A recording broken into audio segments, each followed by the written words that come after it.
다 같이 성경 봉독하도록 하겠습니다. 창세기 9장 8절에서 29절.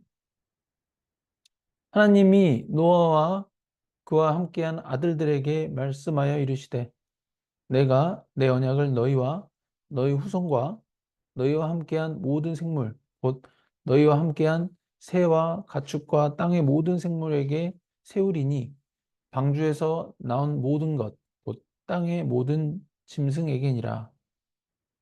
내가 너희와 언약을 세우리니 다시는 모든 생물로 홍수로 멸하지 아니할 것이라. 땅을 멸할 홍수가 다시 있지 아니하리라. 하나님이 이르시되 내가 나와 너희와 및 너희와 함께하는 모든 생물 사이에 대대로 영원히 세우는 언약의 증거는 이것이니라. 내가 내 무지개를 구름 속에 두었나니 이것이 나와 세상 사이에 언약의 증거니라. 내가 구름으로 땅을 덮을 때에 무지개가 구름 속에 나타나면 내가 나와 너희와 및 육체를 가진 모든 생물 사이에 내 언약을 기억하리니 다시는 물이 모든 육체를 멸하는 홍수가 되지 아니할지라. 무지개가 구름 사이에 있으리니 내가 보고 나 하나님과 모든 육체를 가진 땅의 모든 생물 사이의 영원한 언약을 기억하리라. 하나님이 노아에게 또 이르시되 내가 나와 땅에 있는 모든 생물 사이에 세운 언약의 증거가 이것이라 하셨더라. 노아와 그 아들들. 방주에서 나온 노아의 아들들은 셈과 함과 야벳이며 함은 가나안의 아버지라. 노아의 이 세 아들로부터 사람들이 온 땅에 퍼지니라. 노아가 농사를 시작하여 포도나무를 심었더니 포도나무를 마시고 취하여 그 장막 안에서 벌거벗은지라. 가나안의 아버지 함이 그의 아버지의 하체를 보고 밖으로 나가서 그의 두 형제에게 알림해 셈과 야벳이 옷을 가져다가 자기들의 어깨에 메고 뒷걸음쳐 들어가서 그들의 아버지의 하체를 덮었으며 그들이 얼굴을 돌이키고 그들의 아버지의 하체를 보지 아니하였더라. 노아가 술이 깨어 그의 작은 아들이 자기에게 행한 일을 알고 이에 이르되 가나안은 저주를 받아 그의 형제의 종들의 종이 되기를 원하노라 하고 또 이르되 셈의 하나님 여호와를 찬송하리로다.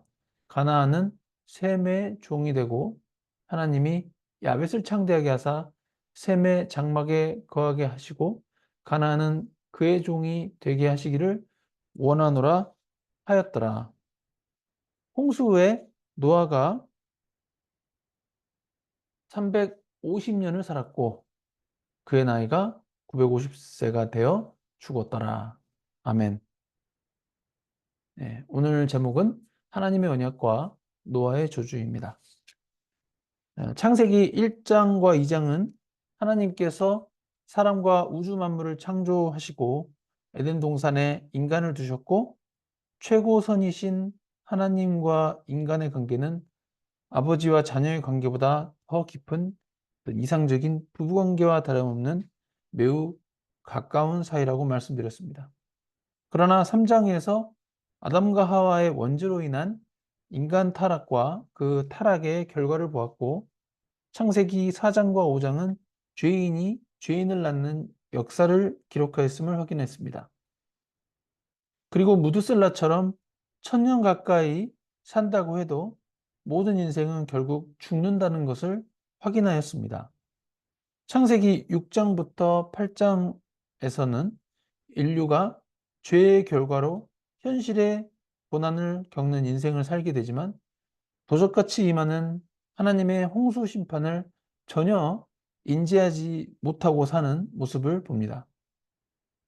그러나 이러한 영적 감각이 닫힌 인생을 살아가는 가운데에서도 하나님은 노아를 선택하시고 은혜를 베푸시는 것을 봤을 때 하나님이 주관하시는 역사의 초점은 우리와 같은 그리스도인이라는 것을 확인했고 하나님 은혜로 성도된 것에 대하여 하나님께 반응하며 맺어드리는 열매는 하나님의 계명을 따라 사는 삶이라고 말씀드렸습니다.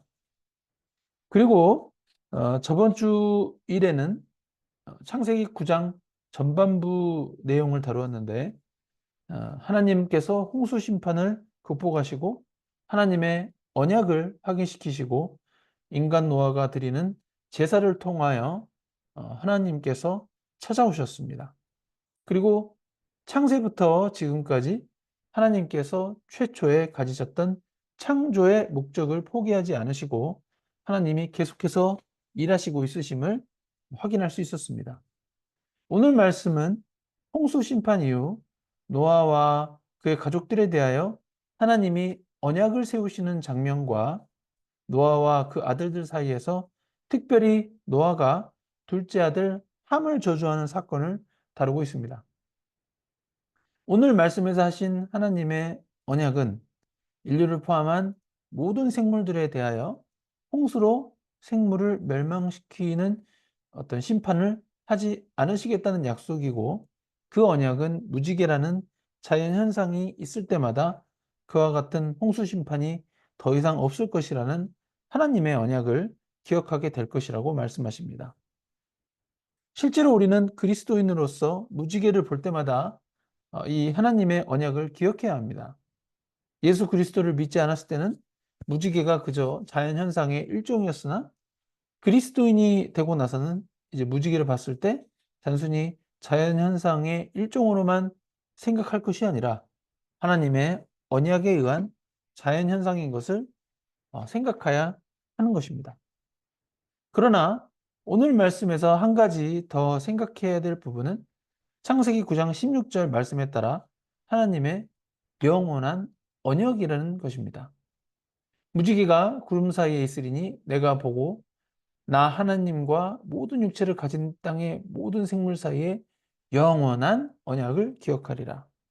이 무지개라는 자연현상이 다시는 홍수로 모든 육체를 멸하는 홍수 심판은 없을 것이라는 하나님께서 말씀하신 언약의 증거로서 일회성 언약이 아니고 영원한 언약의 증거라는 것입니다. 오늘 본문 말씀의 절반 내용을 살펴보았는데 여러분은 어떠한 교훈을 받으셨습니까? 하나님께서 왜 이와 같이 영원한 언약을 세우셨을까요? 하나님께서는 창조주이시고 모든 것을 다 아시는 분입니다. 그러나 피조물들의 의지를 침해하지 않으시고 피조물들을 인격적으로 존중하시는 분이 하나님이시기 때문에 피조물들에 대하여 하나님께서 비인격적으로 대우하지 않으십니다. 홍수 심판을 했다 할지라도 노아와 그 가족들의 죄성은 여전히 남아 있어서 노아와 그의 가족들이 계속해서 죄를 짓는 삶을 살 것이고 그들의 자손들 또한 죄된 본성에 따라 살 것을 하나님이 미리서부터 아셨기 때문에 하나님께서 홍수 심판을 하지 않겠다는 영원한 언약을 세우지 아니하시면 이와 같은 홍수 심판이 또 일어날 수밖에 없다는 것을 하나님이 아셨던 것이죠. 다시 말해 홍수 심판으로도 인간의 죄를 근본적으로 해결할 수 없다는 것을 하나님은 아셨기 때문에 이와 같이 영원한 언약을 세우신 것으로 봐야 합니다. 그리고 이 언약도 일회성 언약이 아닌 영원한 언약으로 세워야만 하나님께서 당신이 하신 말씀대로 영원히 홍수로 심판하지 않으실 수 있는 것입니다. 한편 이 홍수 심판은 어떻게 보면 노아 이후 세대들과 우리를 포함한 모든 인류에게 모든 인간은 죄로 인해 하나님의 심판을 피할 수 없다는 것을 분명히 깨닫게 하는 하나님의 심판에 대한 대표적 사건이라고 할 수 있습니다. 그리고 홍수 심판마저도 인간의 죄를 근본적으로 해결할 수 없기 때문에 이 죄의 문제를 해결하려면 오직 예수 그리스도를 믿는 것 외에는 다른 진리의 길이 없음을 알려주시는 것이기도 합니다. 창세기 1장부터 9장까지 제가 4월부터 계속 매주일 설교를 하면서 다시금 깨닫게 되는 것은 창세기 내용 자체가 하나님이 누구신지 그리고 인간의 존재, 어떤 인간의 본질이 무엇인지 정확히 가르쳐 주고 있다는 것입니다. 하나님이 누구신지, 그리고 인간의 본질이 어떠한지 알아야 우리가 기독교 신앙을 올바로 가질 수 있습니다. 올바른 신앙생활을 할 수 있는 성경적 근거를 가져야만 그리스도인으로서 올바른 삶의 방향으로 삶을 살아갈 수 있습니다. 오늘 본문 말씀도 하나님이 누구신지 정확하게 알려주고 있습니다. 인간의 죄가 이 세상에 만연해짐으로 말미암아 결국 홍수 심판 사건까지 발생했습니다. 그러나 그런 가운데에서도 생명이신 하나님은 인류의 구원을 포기하지 않으셨기 때문에 노아에게 은혜를 베푸셔서 모든 인류를 멸망케 하지는 않으시고 노아와 그의 가족을 홍수 심판으로부터 구원해 주셨습니다.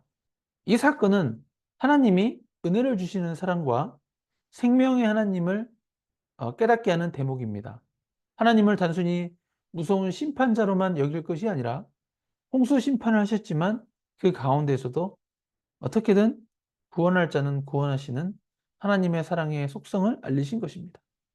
그리고 그 하나님의 속성은 일회성 언약이 아닌 영원한 언약에서 다시 한번 확인됩니다.